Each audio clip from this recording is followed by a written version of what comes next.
শত বছরের ঐতিহ্য নিয়ে কিশোরগঞ্জের শোলাকিয়ায় এবারও অনুষ্ঠিত হচ্ছে দেশের সবচেয়ে বড় ঈদ উল ফিতরের জামাত। সকাল 10টায় শুরু হবে বৃহত্তম এই জামাতটি। 9:30 থেকে ঐতিহাসিক এই জামাত শোলাকিয়া থেকে সরাসরি সম্প্রচার করবে শুধু চ্যানেল আই। এরই মধ্যে মুসল্লিরা আসতে শুরু করেছেন শোলাকিয়ার ঈদগাহ মাঠের দিকে। সেখানে আছেন চকর মালিথা, আমরা সরাসরি যাচ্ছি তার কাছে। চকর, কিশোরগঞ্জের ঐতিহাসিক শোলাকিয়া মাঠ এলাকায় আবহাওয়া এখন কেমন? মুসল্লিরা কি ঈদগাহে আসতে শুরু করেছেন? 200-র বেশি সার্ভিস ও ফিচারে লেনদেনের সব বিকাশ অ্যাপে সম্ভব।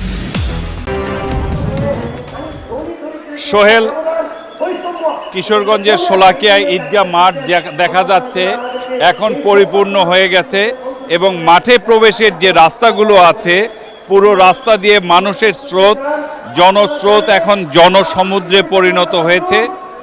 বছরের পর বছর ধরে এই শোলাকিয়া মাঠের প্রতি মানুষের যে ভালোবাসা, মানুষের যে আবেগ, সেটা এখন কানায় কানায় পূর্ণ হয়ে মাঠের আঙিনা ছাড়িয়ে আশেপাশে মানুষ নামাজ পড়ার জন্য অবস্থান নিয়েছে। অনেকক্ষণ আগেই মাঠের জায়গা পূর্ণ হয়ে গেছে। নামাজ শুরু হবে 10টায়।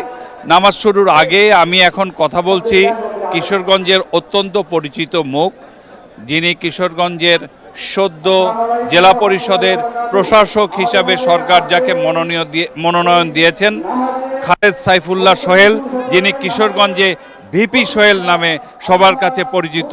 আপনাকে চ্যানেল আইয়ের পক্ষ থেকে স্বাগতম, ঈদ মোবারক। আপনি একটু বলেন যে এই মাঠ এবং স্থানীয় মানুষ হিসাবে আপনার অনুভূতিটা বলেন। ধন্যবাদ আপনাকে। চ্যানেল আই আর চকর মালিকা এই শোলাকিয়া মাঠের সাথে ওতপ্রোতভাবে জড়িত। এই শোলাকিয়া মাঠের আজকের যে এই অবস্থান, এটার পিছনে চ্যানেল আই এবং চকর মালিকার যে অবদান রয়েছে, আমি প্রথম ধন্যবাদ দিই। ধন্যবাদের পাশাপাশি প্রিয় কিশোরগঞ্জ এবং কিশোরগঞ্জের মানুষের পক্ষে সারা বাংলাদেশের মুসলিম মানুষকে ঈদ মোবারক জানাই। আমাদের প্রধানমন্ত্রী জনাব তারেক রহমান সাহেব আমাদের মাধ্যমে সারা বাংলাদেশের মানুষকে শোলাকিয়ার মাঠ থেকে ঈদ মোবারক জানিয়েছেন।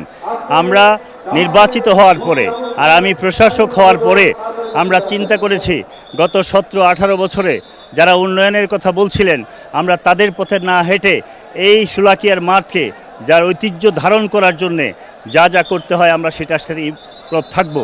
আমরা ঘোষণা করতেছি আগামী 3 মাসের মধ্যে একটা গেট, দৃষ্টিনন্দন গেট করার কথা, সেটার মধ্যে আমরা হাত দিচ্ছি। 3 মাস পরেই আশা করি সেটার সামনে নজরে চলে আসবে। আর এই মাঠেরও যে অবস্থা, মাঠে আগে ছিল শোলাকিয়া, আজ থেকে 199 বছর আগে। এখন মানুষ বেড়েছে, মানুষের চাপ বেড়েছে। আপনি দেখতে পাচ্ছেন যে মাঠ ভরতে ভরতে রাস্তা পেরিয়ে গেছে। আমরা সেটার জন্য একটা বিকল্প ব্যবস্থা করা যায় কিনা আশপাশ থেকে আলোচনা করে এলাকার মানুষদেরকে সাথে নিয়ে আমরা সেটারও একটা ব্যবস্থা করব। সর্বোপরি একটা সুন্দর বাংলাদেশ যেটা প্রতিষ্ঠিত হয়েছে, যেটা ওয়াসিম সাঈদের রক্তের উপর দাঁড়িয়ে একটা সুন্দর বাংলাদেশকে আমাদের নেতা বর্তমান প্রধানমন্ত্রী তারেক রহমানের নেতৃত্বে আজকের এই ঈদের দিনে সেই শপথই আমরা নিতে চাই যে একটা সুন্দর বাংলাদেশ গঠন করব, যেই শপথ আমরা নিয়েছিলাম। ধন্যবাদ আপনাকে কথা বলার সুযোগ দেওয়ার জন্য, ধন্যবাদ চ্যানেল আইকে কথা বলার সুযোগ দেওয়ার জন্য। ধন্যবাদ আপনাকে। দর্শক, শোলাকিয়া মাঠ নিয়ে কিশোরগঞ্জের মানুষের যে আবেগ, যে আকাঙ্ক্ষা, আর সেটা আসলে এই স্বল্প সময়ে বলা যাবে না। আমরা অপেক্ষা করছি নামাজের জন্য এবং নামাজ শুরু হওয়ার আগেই সকাল 9:30 থেকে আমরা সরাসরি সম্প্রচারে থাকব এবং নিরাপত্তা বেষ্টনী, নিরাপত্তা ব্যবস্থা এবং সার্বিক ব্যবস্থা সব কিছুর মধ্য দিয়ে ঈদের জামাত সুষ্ঠুভাবে সম্পূর্ণ হবে, এ প্রত্যাশা সকলের মতো আমাদেরও। সোহেল, চকর, আপনাকে ধন্যবাদ।